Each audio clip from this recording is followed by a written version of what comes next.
Election night, 2016.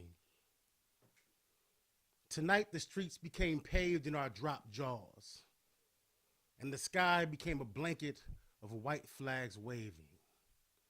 For there isn't nearly enough weed in this fair city to ease the quaking discomfort of our collective ache. So I welcome the amputation. Use that rusty sword with native blood and strange fruit still cleaving to its blades. You can take these hands. That way I can never again press colored ink into predetermined holes only for them to sell me an illusion of choice at my designated voting poll. So do us all a favor and build that wall you covet so much. Matter of fact, build the biggest wall you can. At least those on the outside of it will be spared the cyanide we'll continue to swallow for the rest of your term here in the land of promiscuity. Now, if you think I meant to say the land of opportunity, you are sadly mistaken. Because simply put, the powers that be, they're gonna fuck you. And they're gonna fuck you, and they're gonna fuck one, and they're gonna fuck all. There will be no phone calls or cuddling the next day. Just an unpaid hotel room bill and a tacky red hat that says, "Thanks for making America great again." Now they say that pain is weakness leaving the body, but I beg to differ. Because how can daydreams of assassination plots be anything but a grenade pin that's begging for us to pull it? Because when they mix tainted red and blue poll results with an archaic white 1%, they birthed a nation of kamikaze pilots looking for our redemption in his kaboom.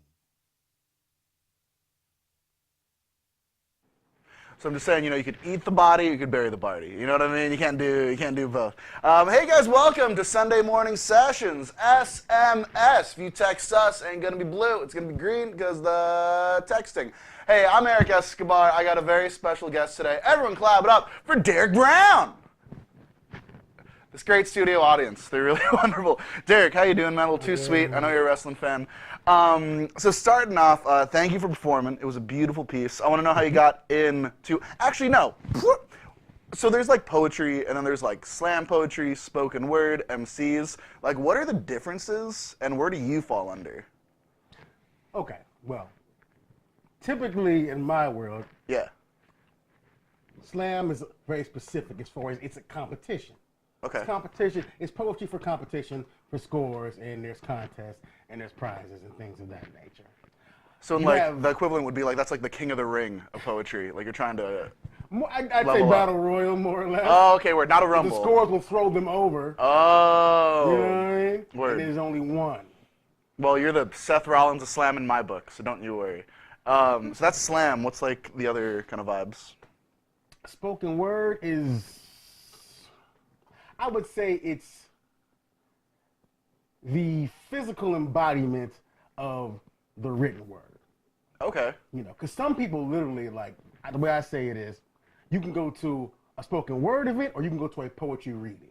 Oh, word. Where literally, the person will read it as is, not saying they're not giving it life. A little extra, yeah. But if you go to a spoken word event, you're expecting a certain level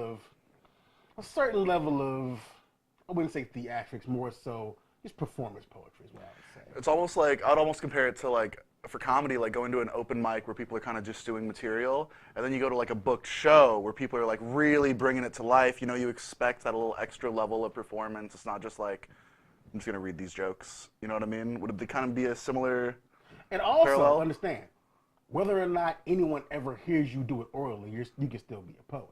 Yeah, exactly. We all love oral. So that's the main yeah. thing. No, totally. There's the oral tradition of it, and there's just actually writing poetry. Some people don't share their work. They write books, and they sell books, and they never go out and perform. And that's it. No oral. Right, Yeah. they don't do that part. No oral. Well, a lot of people don't. You'd be surprised. 2019. I know what. So where do you classify yourself in kind of, the poetry world as an artist, who does have an amazing book, who performs? Like, where are you? This is Articulate Scars, your book.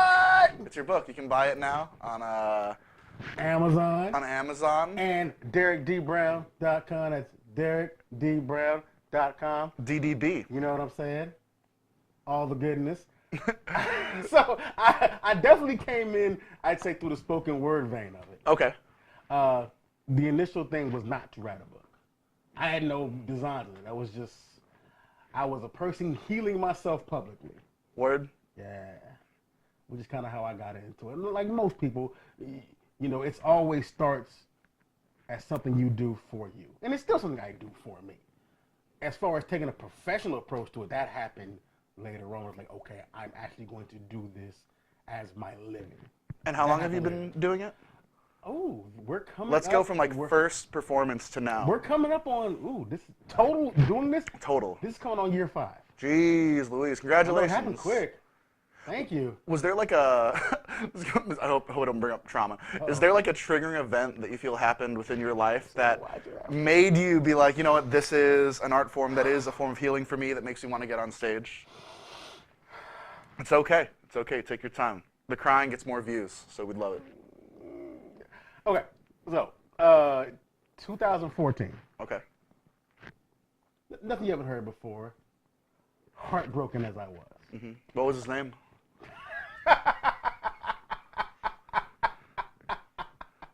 Oh, now you don't act like it's not you. It was oral. So heartbreak happened. I was obliterated. I was in a really dark place.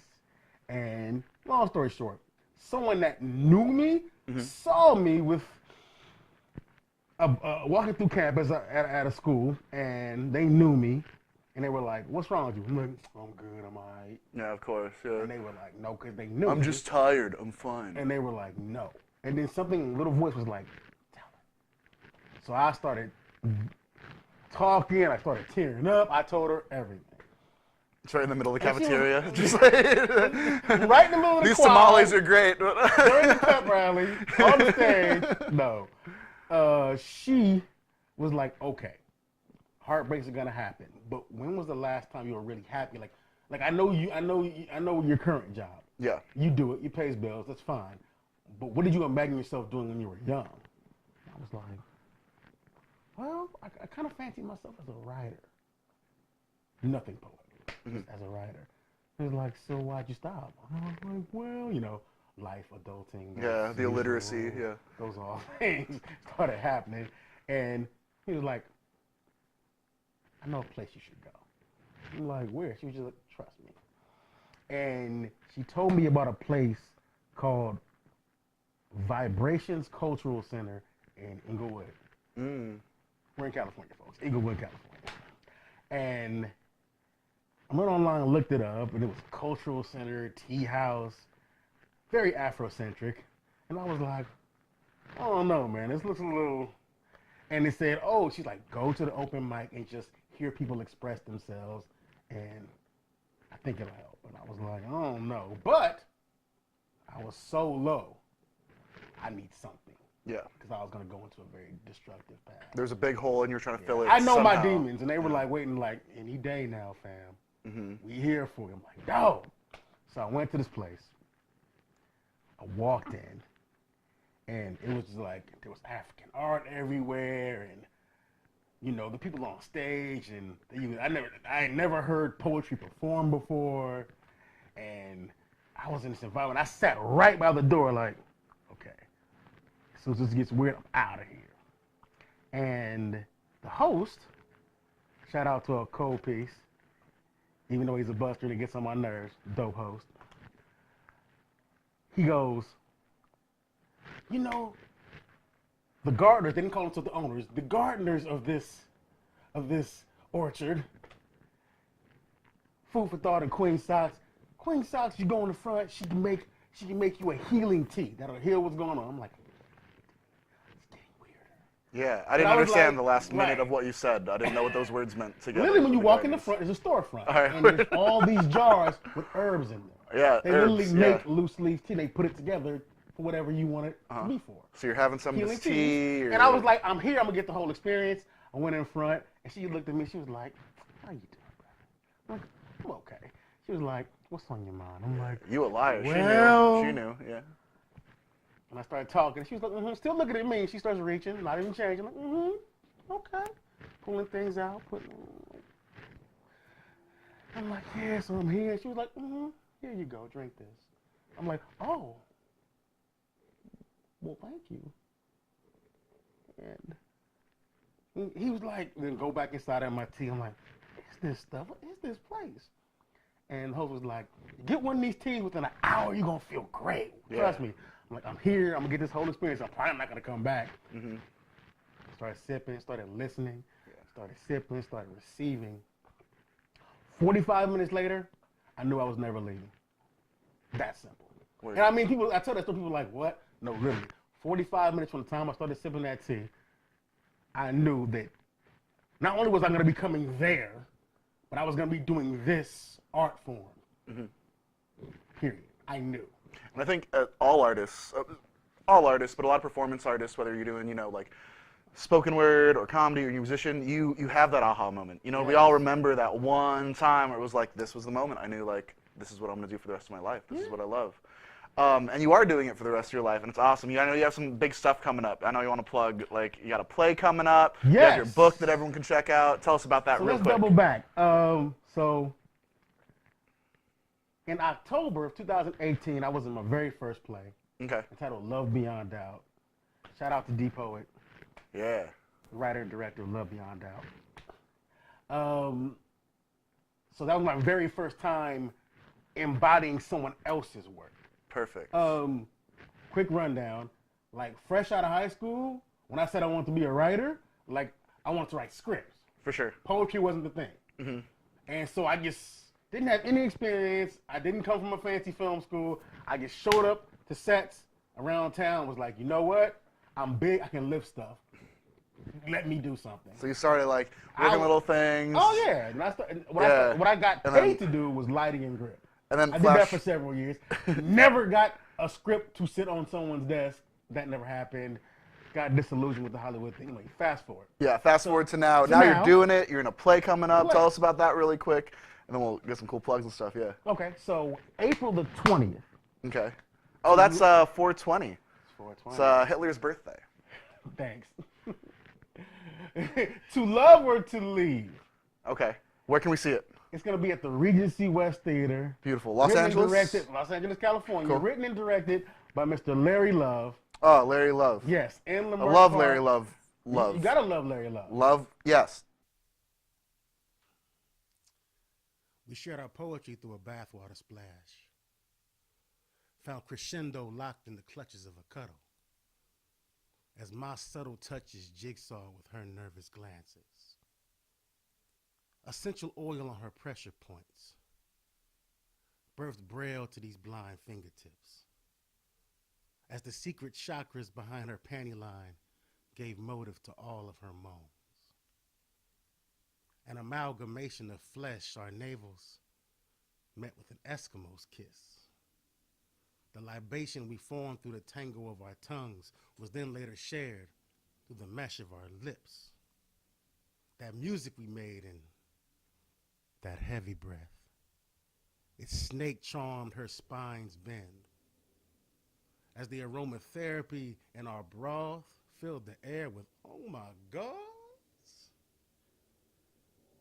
Because her skin was as soft as newborn butter, percolating the lava beneath my monument. Stargazing her geography, I started to simmer at first sight. Because my eyes ate first before these hungry hands buffeted, as this panting hound's tongue found its quench in her bloom. Leaving palm prints on the ample curve of those hips, our grip dipped and upshift into torrential drips. Molten magic incantations, casting cocoa-coated spells, the likes of which bewitched the very air we shared betwixt. A tapestry of ardent limbs woven in a loom of lost restraint, we fainted into emotions bustling, just like some LA rush hour hustling. My eyes backstroked into my brow. As dry gulp lunged for wet breath, my pecs serenaded her breast in a resonance of heavy harmonious heaves. We inhaled all that raging cinema as two bodies swirled into one. and then we exhaled our own lucid dream. Thank you for watching Sunday Morning Sessions. If you want to see more of us or from Derek Brown, please follow the links below. Don't forget to share and subscribe, and we will love you forever.